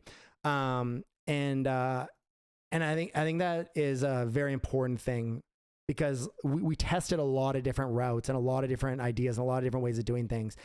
And we used like a lot of that. And I've talked about this before, but sorry for the ramble, guys. I apologize. We'll get into more stuff in a sec, I promise. But a lot of that was actually just listening to the noise. We've been a studio for longer than basically almost anything in Web3. And we got very caught up in the noise. And the noise of what players were saying is the status quo, what other projects were saying, what partners were saying. They were all following like different status quos, and they were like, this works for this one group, so copy that exactly. And it was about 5 months ago, but it's become more and more clear that we were like, you know what, we know what we're doing. We've been around longer than pretty much all of these studios. We need to trust ourselves more. We need to set the pace on what we think works. And very quickly, it became other teams were coming to us asking like, how did you do this? What are the results been like? People were looking at us on what we were setting as a trend, and more it's led us to trust our ideas, and it's made our path very clear on what works. And yeah, it's gotten us like very optimistic, excited, especially excited, and bullish on what we're doing for 2026 and what we have planned, and just the state of what we're able to do. Yeah. Why not include high-risk PvE along with PvP? Yeah, I shared 1,000th of what it is. That is included as well. That's why I don't really like sharing these things in like a really quick format, because it just includes like, why don't you do this? Or like, why don't you have this? And it's like, well, we do. Like, yeah, this is something that we worked on for several months, actually building the design out for.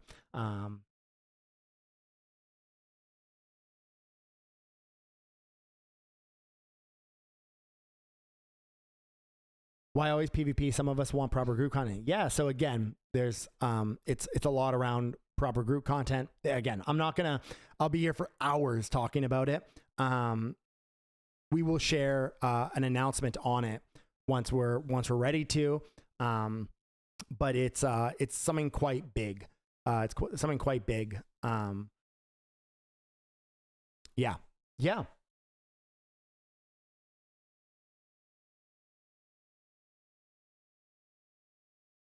Character Bazaar too, so new players can start closer, higher level. 100% agreed. Yeah, 100% agreed.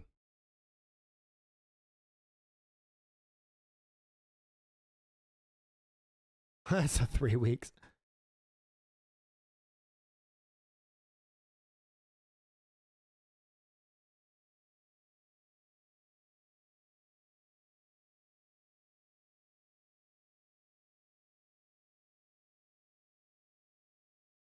Wimps. So we're getting a TCG along with an extraction shooter. Yeah, it's actually going to be a full shooter we're releasing. No, it is. It's all RavenQuest. It's just like a 1 week, quotes around 1 week, because the duration will differ.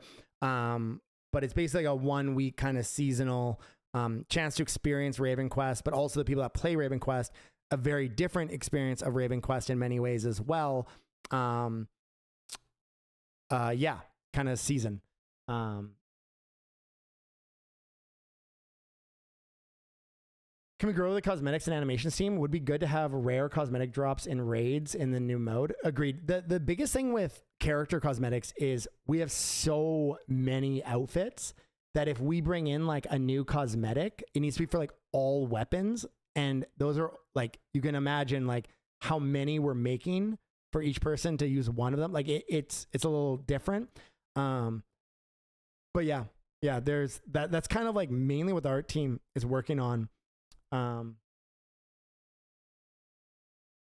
Rework Culled Eyes to draw more PvP. Yeah, we are actually reworking Culled Eyes around that, because we more see Culled Eyes as a good opportunity to make that consistent PvP that Monoliths just don't really do the best way.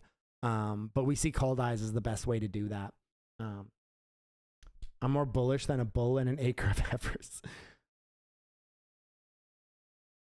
Himonym, if you want to share that idea, I think that's one that I actually read when I was working on the revamp. We actually did the revamp for Culled Eyes about a month ago, but we just had, a laundry list of stuff.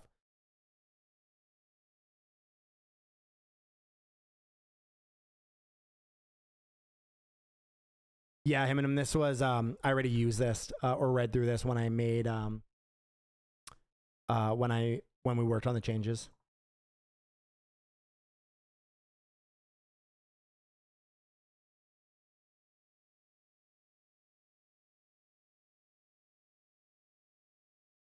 Oh, the barrier? Yeah, this is so much harder to implement than we hoped for.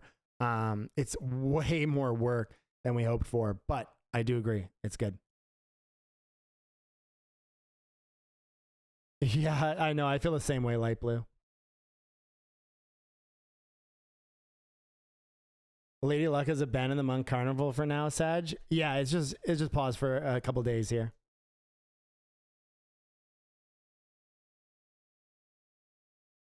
Did you mean rework Culled Eyes to play around Monolith, or rework Culled Eyes' own standalone content for better PvP? More so the latter, possibly a little bit the former, but more so the latter. Internal marketplace. Yeah, that's kind of what I was talking about as well. I think 2026, a huge focus for us is growing the team, so we have less bottlenecks around like engineering side, so that we can deliver more content, more. Let me take a step back. Growing the engineering team, a huge focus for us in 2026 is ecosystem accessibility, growing the ecosystem to new, fresh audiences, bringing in fresh audiences to RavenQuest consistently. And yeah, a big part of that is better accessibility. Better accessibility of Quest token, NFTs, all that kind of stuff. Yeah.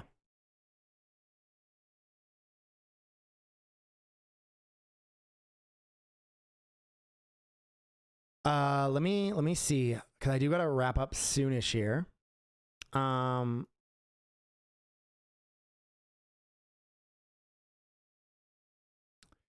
thing I did also want to mention, the new performance monitoring tool that we built out in-house, it has been insanely effective. Obviously, with the holidays, we haven't been able to implement some stuff, but holy shit, like it's very exciting for how many things we can improve and make smoother. And yeah, it's made it so much easier to be tracking these kind of things and how to fix them very clearly.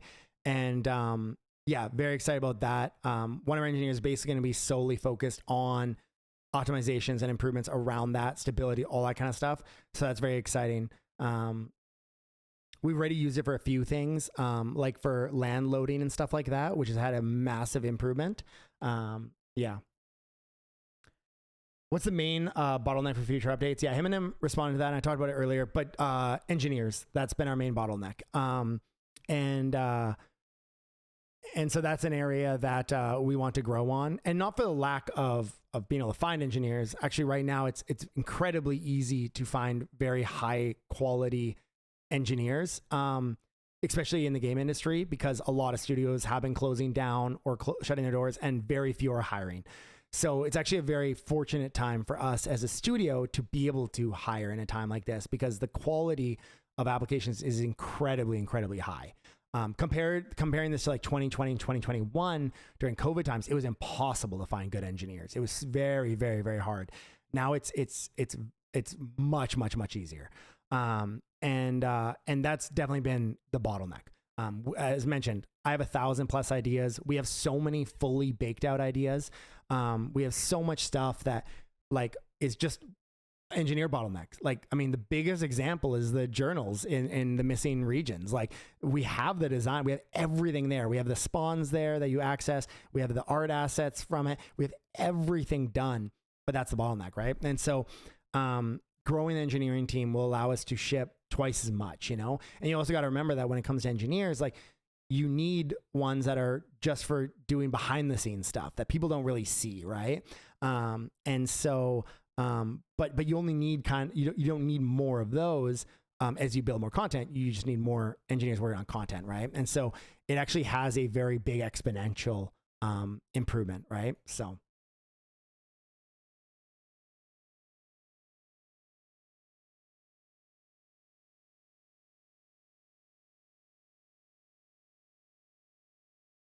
Eminem.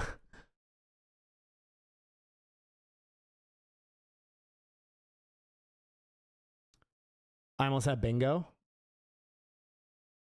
Kisner. There we go. That's one more off. Leaked something when weird gifts, though. That was achieved.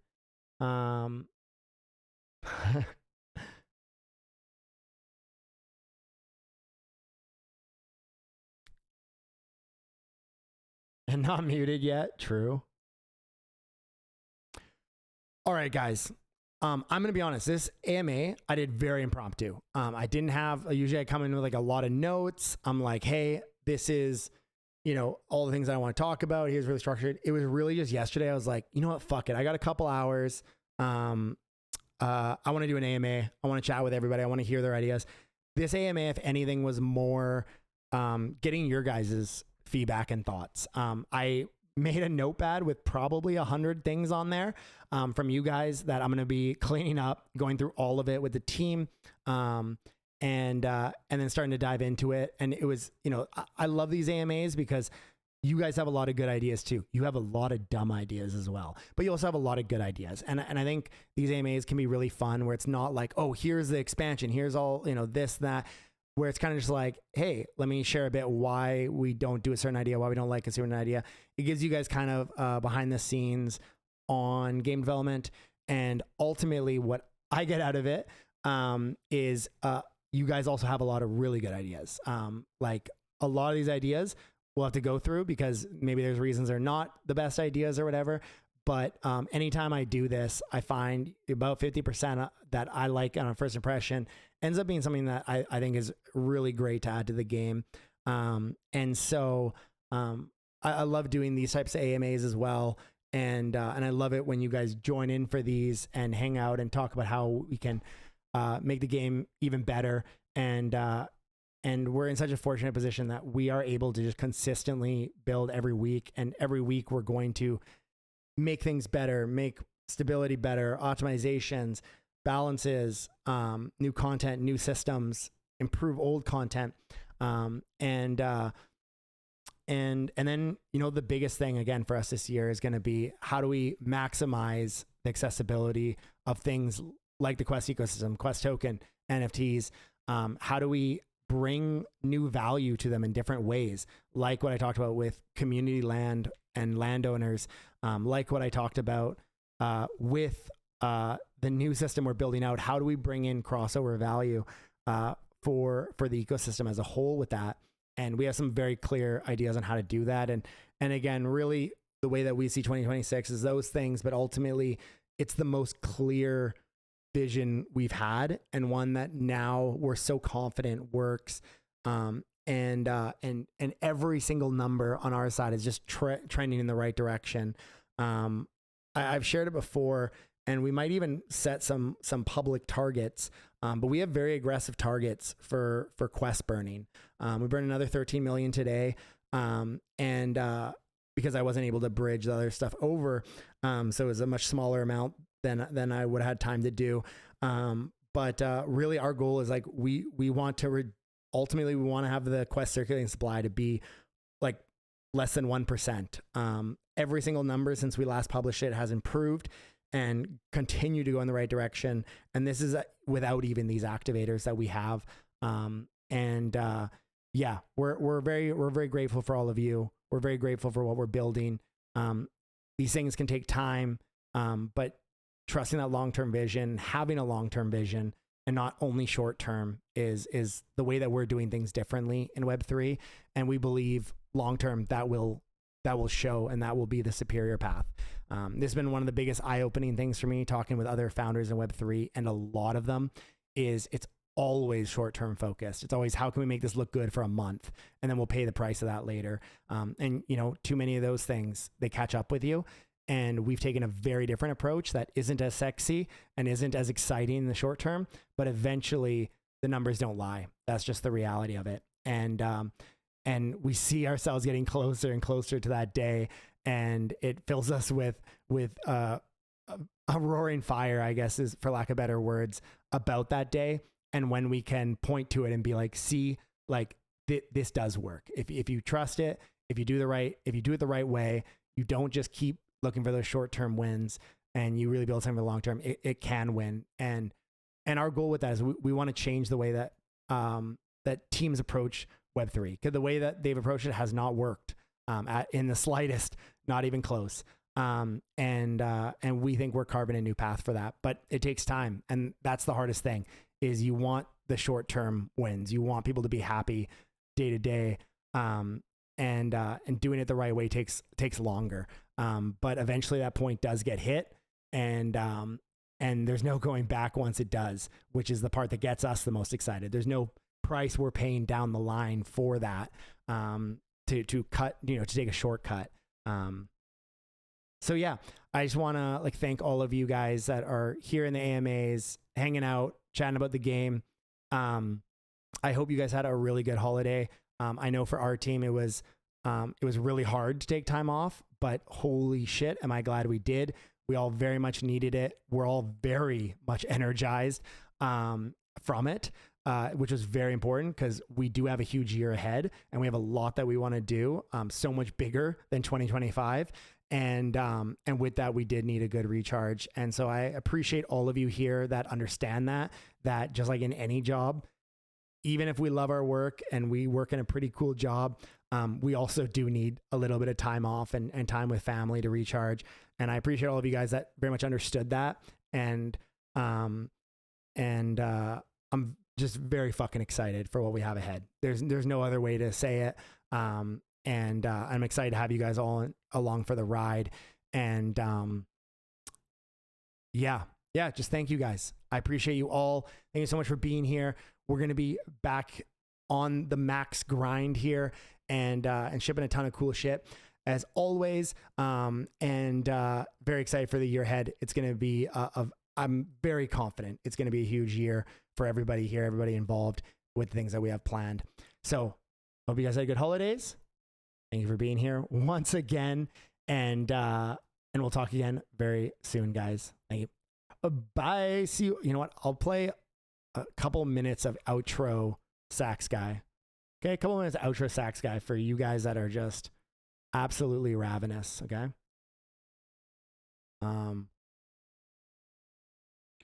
Here, I'll just do it on here. Enjoy. See you guys. Have a good one.